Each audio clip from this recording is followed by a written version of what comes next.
तमिलनाडु के टूतीकोरिन में वेदांता कंपनी का ये कारखाना है। यहाँ पर तांबा निकालने और उसे तैयार करने का काम होता है। ये कारखाना मई 2018 से बंद पड़ा है। कारखाना क्यों बंद हो गया? क्योंकि तमिलनाडु की ताकतवर चर्च लॉबी नहीं चाहती कि टूतीकोरिन में कोई उद्योग धंधा चले।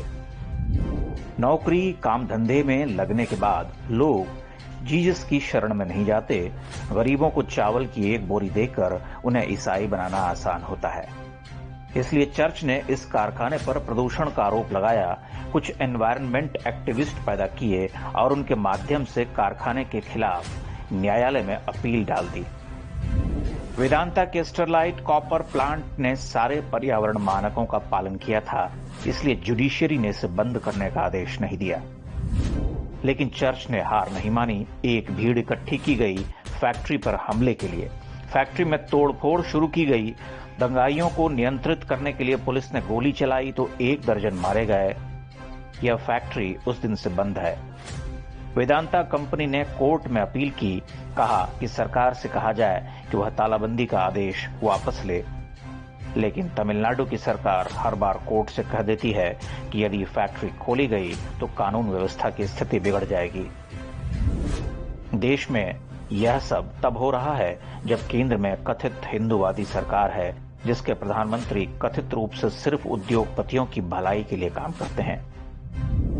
हम सब के हाथ में 24 घंटे इंटरनेट है, टीवी पर 24 घंटे न्यूज दिखाई जा रही है। कहीं एक चर्च पर कोई पत्थर भी मार दे तो वह देश नहीं दुनिया की सबसे बड़ी खबर बन जाती है। लेकिन चर्च की ओर से प्रायोजित इस हमले के बारे में अधिकांश लोगों को पता भी नहीं है। सरकार कह रही थी कि कारखाने खुलने से कानून व्यवस्था खराब हो जाएगी और बंद होने से शांति स्थापित हो जाएगी।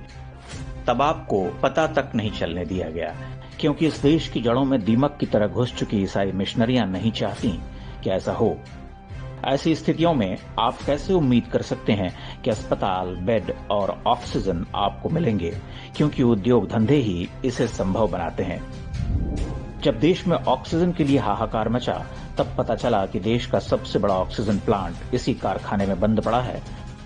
क्या ऐसे दिन के लिए भारत सेक्युलर बना था कि मजहबी ताकतें देश के विकास में दीवार बनकर खड़ी हो जाएं?